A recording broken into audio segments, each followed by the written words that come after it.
to Rough Guide to the World. The show for travellers who like to think for themselves.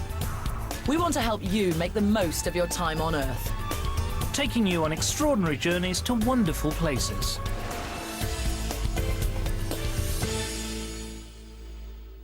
Welcome to Rough Guide, the series that brings you the world's ultimate travel experiences.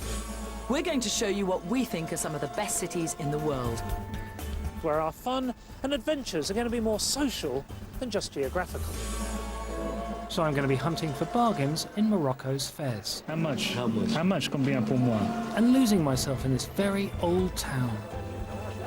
And I'm going to Berlin, which has got it all. History, culture, and a 24-hour nightlife.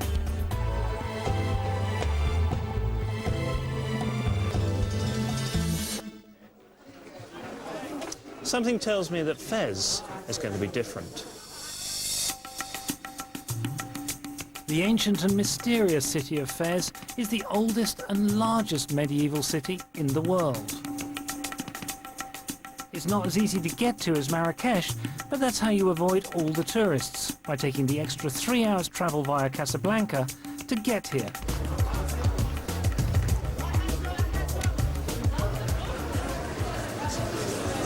This is totally one of those towns you want to come to without a specific destination in mind and give yourself a good 2 or 3 hours just to get completely lost in. I'm wandering around Fez's Medina, a medieval shopping mall that also plays home to 350,000 people.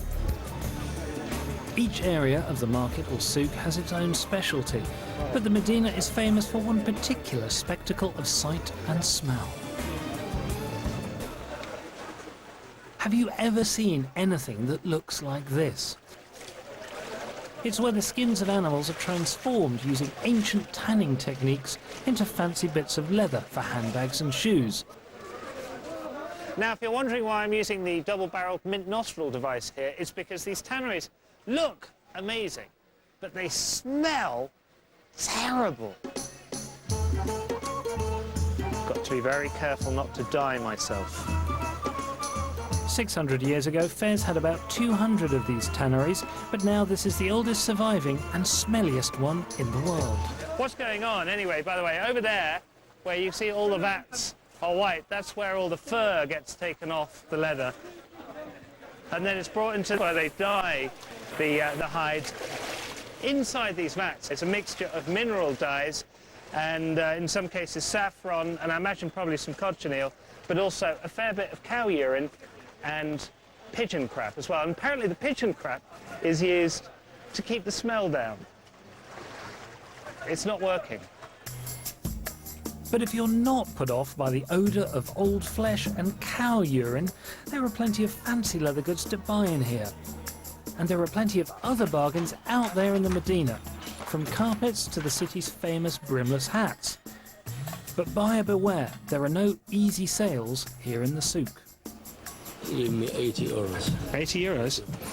Qu'est-ce que c'est le mot en français, or le phrase en français for you are having a laugh? Do you know that expression? Haggling is best viewed more as an art form than a competition. It's a kind of street theatre you really have to throw yourself into. Even though I haggled him down from over 1,000 dirham to just 200, about 14 quid, nevertheless I still have that niggling feeling of being ripped off. The ideal place to stay in Fez is a riad, a sort of Moroccan B&B. Riads face inward around a garden courtyard, so there's a wonderful sense of being protected from the city's hustle, with a peaceful and natural centre. A room at a riad can vary in cost from £40 to £300 per night, depending on your tastes and budget. Nightlife in Fez is not really centred around bars, nightclubs and discos, but if you come into the old city in the night time, you will get the chance to experience some very exciting street life and some rather delicious food.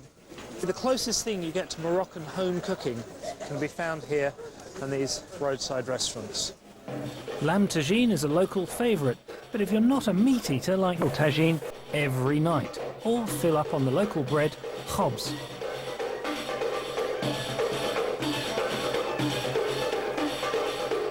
I've had a brilliant time in Fez, but be warned, it's so intense here that a couple of days can end up feeling like a week. It's a riot of sights and sounds, and particularly smells. And I don't think I know of anywhere this close to home that's this different and this exciting. Flights from London via Casablanca with Royal Air Maroc start at around 200 quid. You can also travel via Eurostar to Paris and connect with a direct flight from there. Here are some of our top cities. For a weekend break, it's Zurich, voted city with the best quality of life in the world. It's cute, it's fun, and there's lots of culture.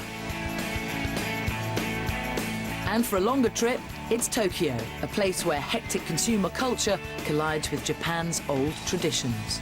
I know it's obvious, but best of all, it's still New York. It's the city that has it all. Great shopping, culture, and of course, nightlife. Now, Berlin has a complicated checkered history, but today it stands as a modern city, functional, but also vibrant and eccentric.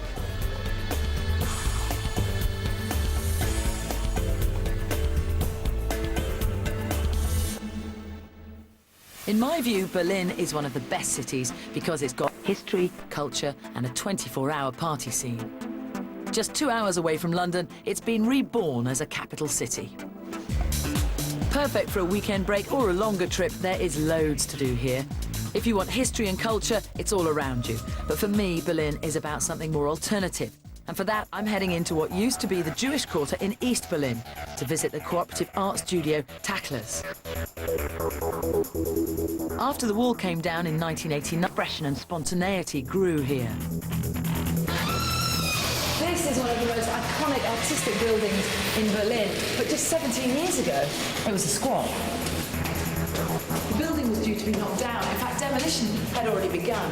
And then a group of rebellious artists moved in, claiming it as an historical landmark. As you can see, the building is still standing, which just goes to prove that not all artists are lazy bunnies. Covered in works of art, and as an open studio, the artists are still hard at work as you wander around. Anyone can just drop in. Now, this must be quite an inspiring space to work in. You obviously want people to come in here and to buy your art, but is it an invasion sometimes if you're in the flow of something and you're creative? Well, it depends. Sometimes the house doesn't belong to us. Sometimes the house belongs to the tourists here who are having a good time. But all these, I mean, they're for sale. You want to sell them. So I might tell them. How much is that one over there that I like? Not much. That then would be like 350 euros. 350 euros for that. See, I like it for that. Yeah. I like it. Chop, chop. Chop, chop. Or as you would say, schnell, schnell. Look, it's Boris Becker. I bought myself a painting. But now, what about Berlin's legendary nightlife? Getting around, it's €2 for a ticket, and if you don't speak German, don't worry, because most people here speak English. This is what I've really been looking forward to. I mean, Berlin was the home of cabaret back in its heyday in the 1920s. All those gin-fueled nights with leg-raising girls and a hell-raising compere. So 70 years on, I wonder if the girls are still kicking up a fuss. Situated in the south of the city, Bar Yedar Vernunft puts on tickets costing between 30 and 50 euros. So you're very busy, girls, 6 nights a week. What are the audiences like? Some nights it's really dry, but some nights you get really, really good audiences.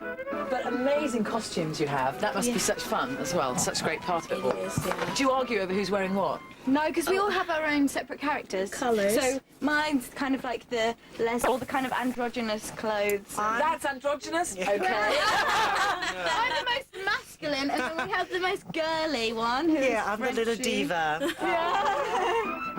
Can you do any leg kicking for me in here? Oh, brilliant. Wow. That's flexibility, I must say. Well, the whole thing's in German, but I have to say, it's sexy, it's raunchy, it's funny, it's entertaining. But look at this, it's terrific. Berlin caters for every sort of tourist with different types of accommodation, from over 200 to under 50 euros a night. But I try and book at least 2 weeks in advance. After a hard night out, I love to go and relax. Sauna spa centres like this one are incredibly popular in Berlin with everyone every day of the week. Later on today, about 300 people will be in here. Mixed sex, and they'll all be naked. When in Rome. Public €15, and you can usually pay more for a private room if you're feeling modest. Berlin is one of the most eccentric cities I've ever been to. It's weird and wonderful in every way, and I can honestly say I haven't met a single dull person. I mean, where else in the world can you eat a chicken schnitzel naked with your granny? Berlin for as little as £60. There's a wide range of carriers. To find out more about the places visited, including extra video, please check our website, www.5.tv/travel.